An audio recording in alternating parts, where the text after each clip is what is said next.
those are crackhead prices. I don't even know. Is that professional? I don't think that's professional.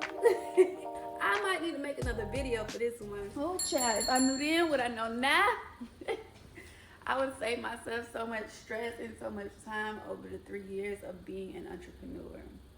But that's the beauty of the journey, right? You live, you learn. And today, I'm here to share 5 lessons that I've learned over my journey so you all don't make the same mistake. It might save you stress, headache, even a few therapy sessions. Let's get into it. I'm Dee, the owner of Dee Bella Designs, a web and branding design agency where around here, we don't just start businesses, we build brands. Let's get into it.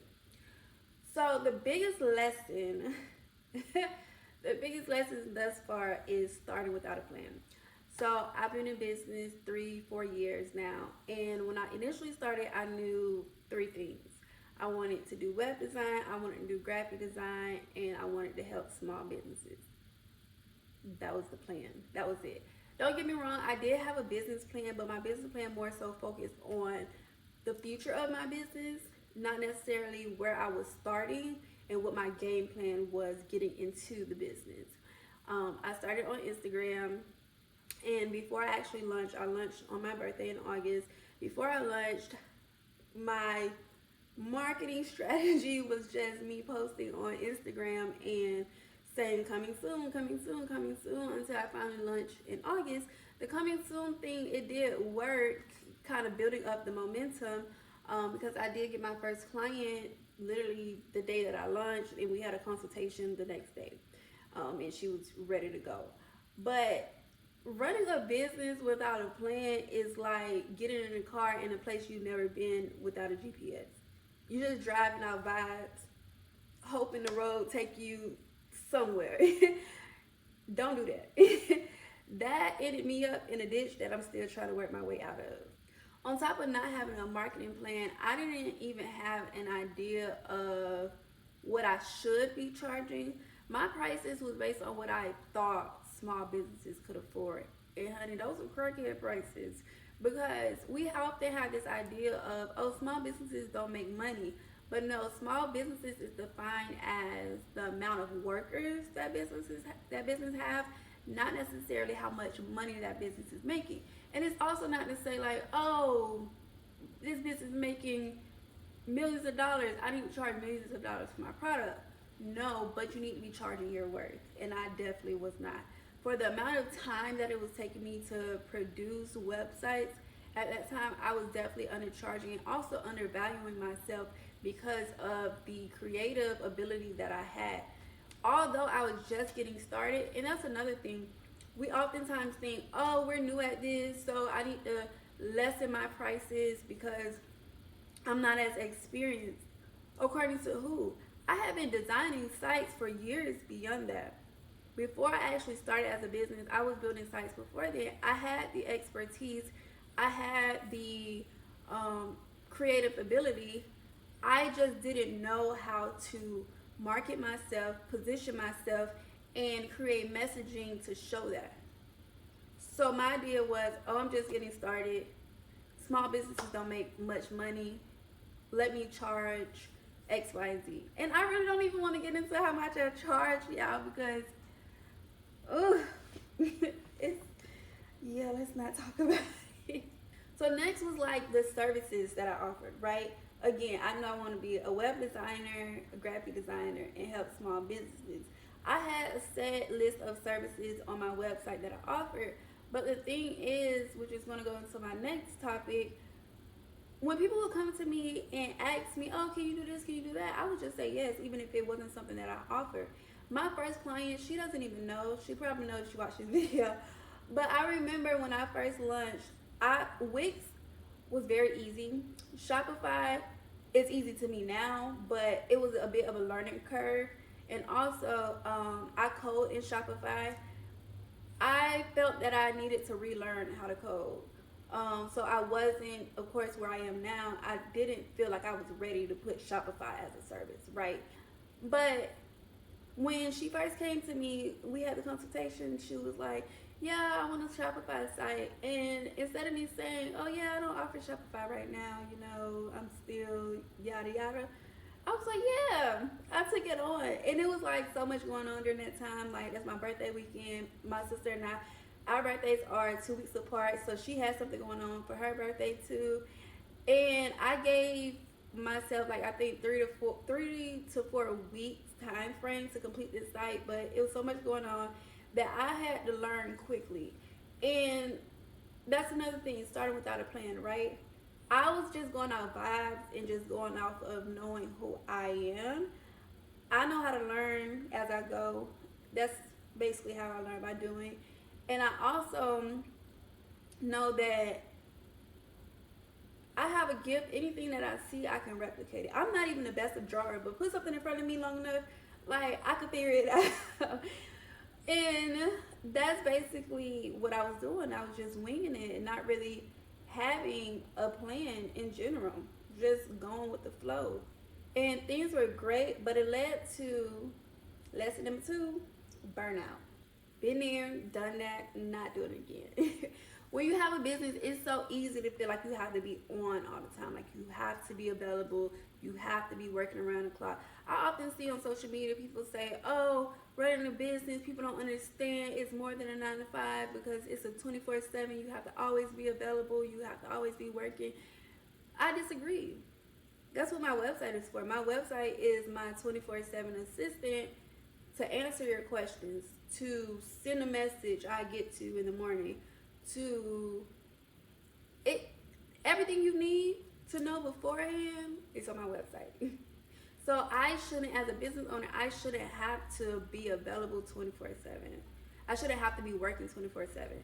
So as I mentioned, like I had several clients when I first started, especially, and I was having them back to back, back to back. I didn't really take any breaks.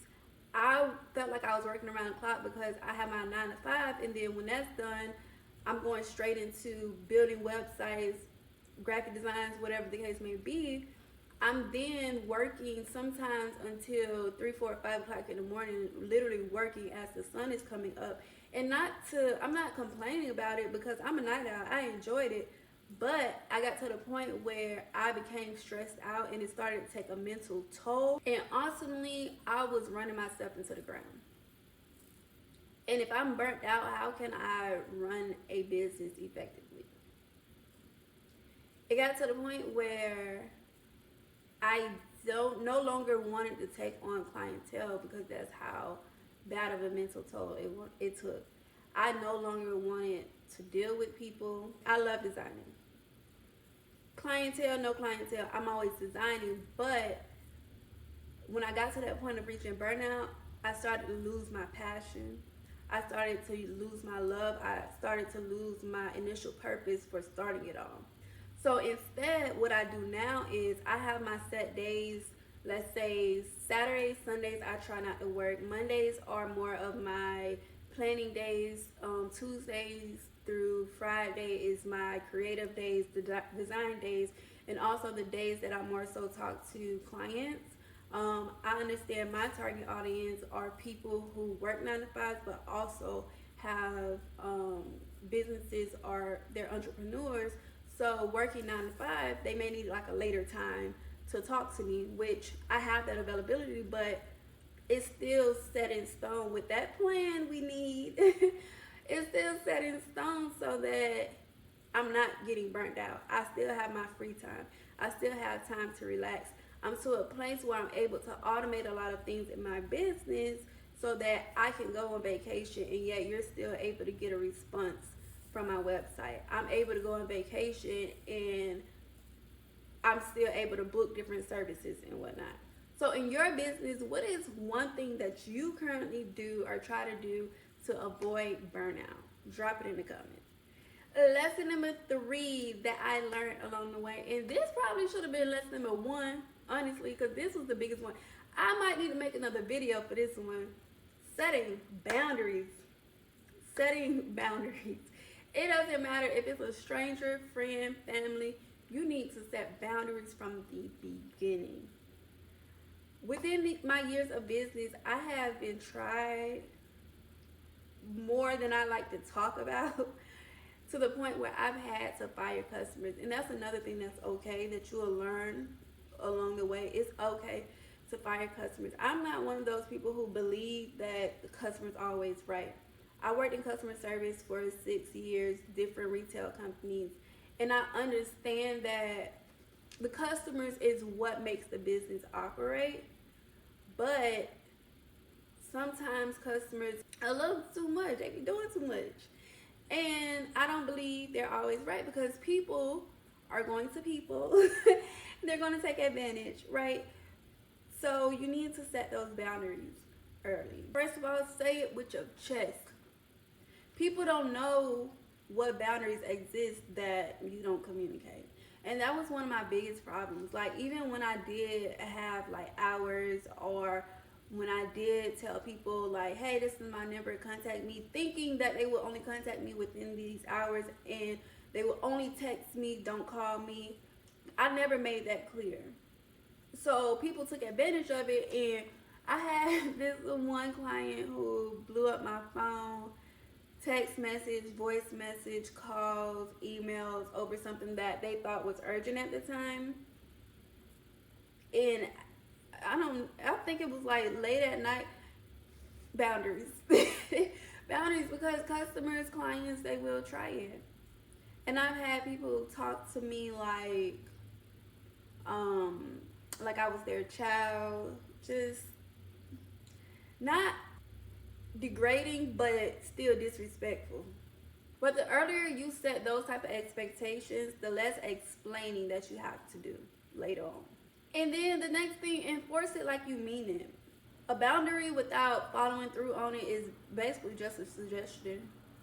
Like, if you tell people, oh yeah, I don't take last minute orders, or oh, I don't do XYZ without charging extra, but you keep making exceptions and exceptions and exceptions, people are going to take advantage. One of the biggest mistakes that I made was people would ask me for like, they'll pay for a plan and then ask me for something additional, and I wouldn't charge them for it. If they want an extra page, oh, it's all right.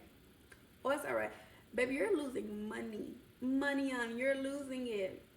So if you set it, make sure you stick to it.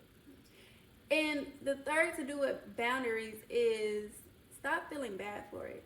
That was one of my biggest issues. And I allow people to get away with certain things for longer than they should have in the first place, because I would feel bad.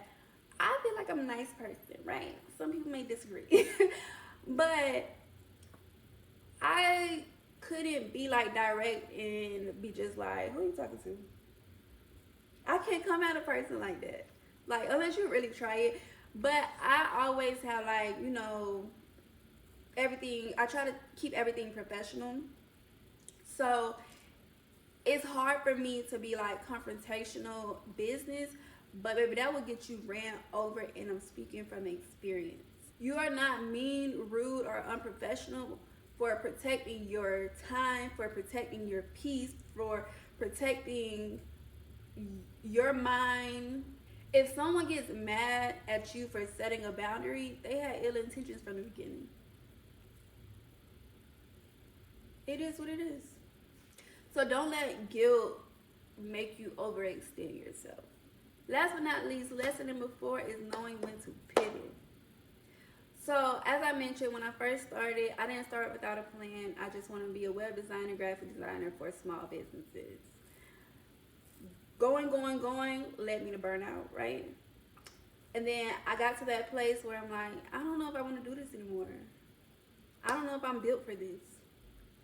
And it wasn't that, and I think that's oftentimes why people fail in business. I don't think it's necessarily because, there's a million reasons why people can fail in business, but I think one of them is people not knowing, like, okay, this isn't working, I have to switch it up. And for me, when I hit that stage of burnout, when I hit that stage of where, like, mentally I did not want to do this anymore, I had to start going on like a self-evaluation journey, figuring out who I was, because who I am today is not the same Derica that first started this business. And that's okay. As you continue with your business, you are going to continue to evolve as a person, especially with the different experiences and encounters and just trials and tribulations that you're going to continue to face as a business owner. So when you hit that point where it's just like, all right, this isn't working for me, I don't think you should just give up. I think you should pivot. And that's one thing that I'm currently in the phase of doing now, where I love web design. I no longer like the idea of doing everything under the sun of graphic design, and that's okay. I removed majority of everything graphic design related from my website. Now I'm focusing on web design, branding, and email automation or email design. That's okay. It's not me giving up. It's not me quitting. It's me figuring out what works best for me. Being able to have those conversations with myself and being honest with myself and say, you know what? This part of my business, it doesn't work for me because I'm just not into it. This part of my business, it doesn't work for me because I'm just doing this because I see somebody else doing it. That's a big one. So now I'm to a place where I love giving advice. This whole entire time, that's one thing that I enjoyed the most, is giving advice to other people. Like, at one point I started charging for my consultations because I would be sitting on the phone. My consultations were only supposed to be like 15 minutes, 30 minutes max. I'm going over time because I'm just talking, giving people advice that have nothing to do with the call. People calling in or having consultations about websites, and I'm sitting there talking to them about what they can do with their social media presence. Like everything but a website. But ultimately, that's what I enjoy doing. I love giving people advice. I always say, like, the ideation phase of business, baby, that's me. Like, I always have so many great ideas, and that is why I created this YouTube channel to begin with, because I want to be able to help other business owners, other women in business, to be able to conquer this business world. So I didn't take it as a setback, like, dang, like, I don't want to design as much anymore. I want to talk to the people, in which I'm basically starting over, because this is completely different than where I started. This is a kind of a different target audience than I originally had. It kind of overlapped, but it's different. So I feel like I'm practically starting over. And that's okay. That's not failing. I'm still going. And that's all that matters. And you may question yourself, like, how do I even know when it's time to pivot? When it's no longer fun? When it's no longer exciting? When you feel like you're losing your passion for it? That's when you know, like, all right, something got to give. So regardless if you're already in a business and maybe you're just at a place where I'm like, I don't know, something got to give, this is not working out. Or if you're just getting started or looking to start a business, these are the lessons I want you to take with you. Have a plan. And even if you're in business, take a step back to figure out where you currently are, where you want to go, and the mistakes that you do not want to repeat on the way there. Evaluate not just your business, but yourself as well, because you ultimately are a reflection of your business. If you're not doing well mentally, your business is not going to flourish. So remember, start with a plan. Avoid burnout. Set those boundaries from the beginning. Not only with other people, but set those boundaries with yourself as well. And know when to pivot. It's okay. Recognize the signs and understand, like, all right, what I accomplished so far has been good to me, great, whatever. Now it's time to move on to something else. That's okay. All right, y'all, that's a wrap. If this video hit home for you, let me know in the comments. What is one lesson that you've learned the hard way? And if you're still figuring it out, no worries, we all are. Just remember, you do not have to learn everything the hard way. Take these gems. If you like this video, go ahead and hit that like button. Subscribe if you haven't already. And turn on those notifications so you don't miss what's coming next. All right, y'all. Until next time.